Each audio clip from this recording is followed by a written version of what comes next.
Bismillahirrahmanirrahim. Assalamualaikum warahmatullahi wabarakatuh. Saya izin ambil alih untuk mempresentasikan dengan judul Faktor Penunjang Keberhasilan Implementasi Kurikulum. Salam hangat dan salam hormat kepada Ibu Taat Kurnita. Untuk teman-teman mohon disimak jika ada pertanyaan. Disimpan dulu pertanyaan, di akhir presentasi Rizwani akan mempersilahkannya. Baik. Untuk slide selanjutnya, pengertian kurikulum menurut Undang-Undang Nomor 20 Tahun 2003 Pasal 1 Ayat 19 adalah seperangkat rencana dan pengaturan mengenai tujuan, isi, dan bahan pelajaran serta cara yang digunakan sebagai pedoman penyelenggara kegiatan pembelajaran untuk mencapai tujuan pendidikan tertentu. Berdasarkan definisi tersebut, maka setidaknya terdapat 3 komponen penting yang wajib ada dalam sebuah kurikulum, yaitu komponen tujuan pendidikan, komponen proses, dan komponen evaluasi. Slide selanjutnya. 3 faktor penunjang keberhasilan implementasi kurikulum 2013, yaitu 1. Kesiapan guru. Yang pertama, idealnya, di dalam setiap perubahan kurikulum, guru haruslah menjadi bahan pertimbangan utama. Kesiapan guru di lapangan akan menjadi penentu implementasi kurikulum baru seperti halnya kurikulum 2013. Perubahan paradigma dalam proses pembelajaran dari siswa yang diberitahu menjadi siswa yang mencari tahu. Sebenarnya bukanlah hal yang baru.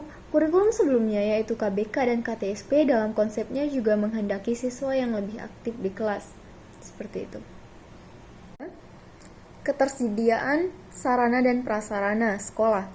Ketersediaan sarana dan prasarana sekolah juga faktor yang penting dalam implementasi kurikulum di dalam sarana prasarana sekolah. Nah, menurut pendapat ahli, sarana yaitu bangunan, benda mati, dan dapat layak pakai. Maksudnya apa?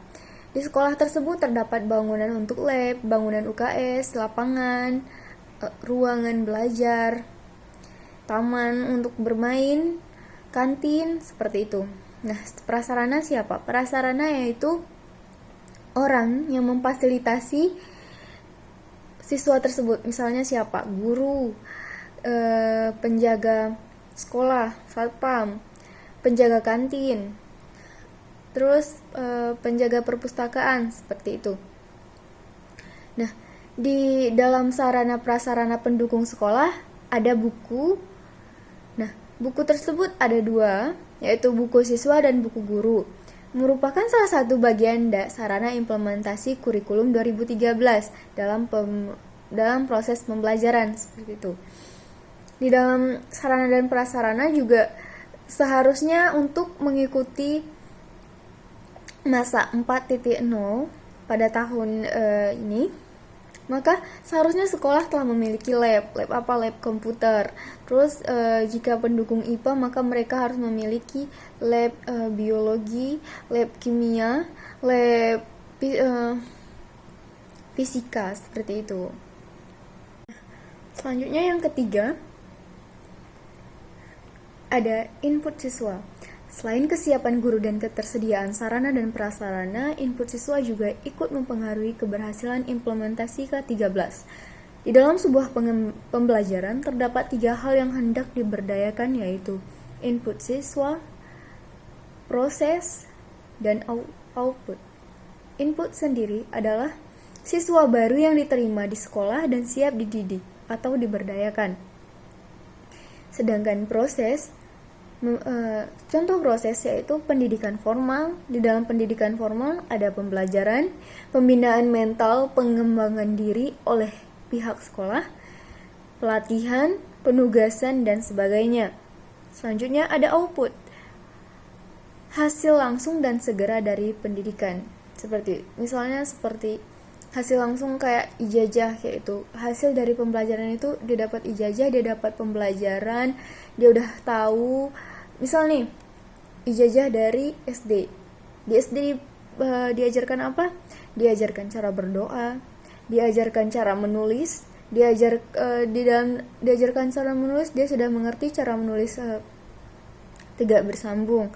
Terus dia sudah diajarkan dasar-dasar matematika, sudah diajarkan tahu pentingnya idealisme, Pancasila, dan undang-undang.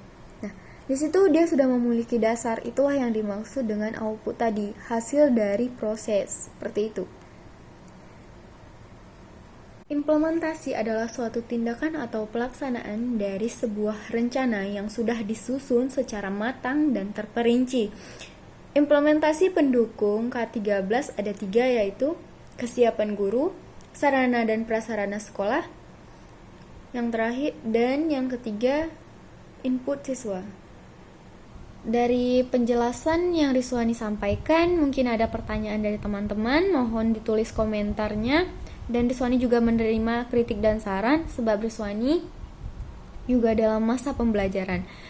Untuk itu, jika ada pertanyaan silahkan. Baik, tidak ada pertanyaan.